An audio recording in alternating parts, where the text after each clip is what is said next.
Assalamualaikum warahmatullahi wabarakatuh. Perkenalkan, nama saya Hajah Hania SPD, guru IPA pada SMP Negeri 1 Mangarak Bombang, Kabupaten Takalar.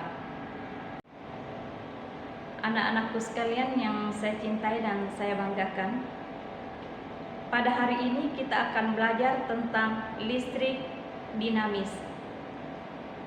Tujuan pembelajaran kita pada hari ini yang pertama adalah memahami arus listrik.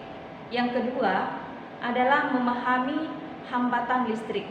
Listrik dinamis adalah aliran partikel bermuatan dalam bentuk arus listrik yang dapat menghasilkan energi listrik.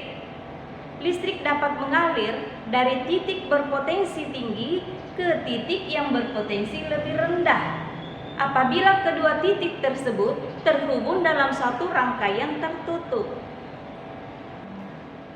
Anak-anakku sekalian yang saya cintai dan saya banggakan, bagaimana memahami arus listrik? Arus listrik adalah aliran muatan listrik positif berasal dari yang potensialnya tinggi mengandung muatan listrik positifnya yang lebih banyak ke tempat yang potensialnya lebih rendah yang mengandung sedikit muatan positif. Jadi, aliran muatan listrik positif ini mirip dengan aliran air yang mengalir dari tempat yang tinggi ke tempat yang lebih rendah. Muatan listrik dapat berpindah apabila terjadi beda potensial atau tegangan. Apabila beda potensial dipertahankan, maka aliran listrik akan mengalir. Anak-anakku sekalian, yang kedua adalah hantaran listrik. Benda-benda yang dapat menghantarkan listrik itu namanya konduktor.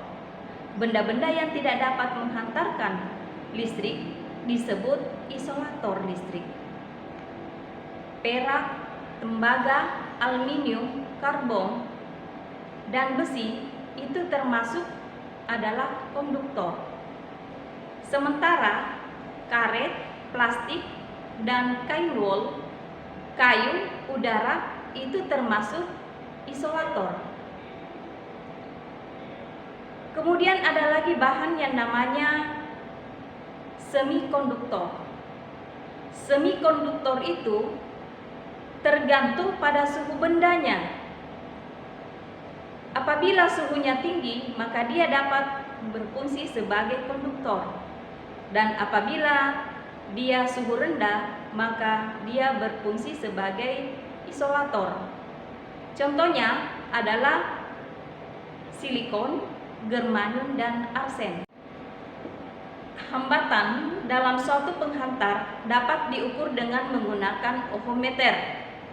Hambatan dalam suatu penghantar itu dapat dituliskan dengan rumus R sama dengan ρ L per A, di mana R adalah hambatan kawat yang satuannya adalah ohm, kemudian ρ adalah hambatan jenis kawat yang satuannya adalah ohm meter, kemudian L adalah panjang kawat, satuannya meter, kemudian A adalah luas penampang kawat yang satuannya meter pangkat 2.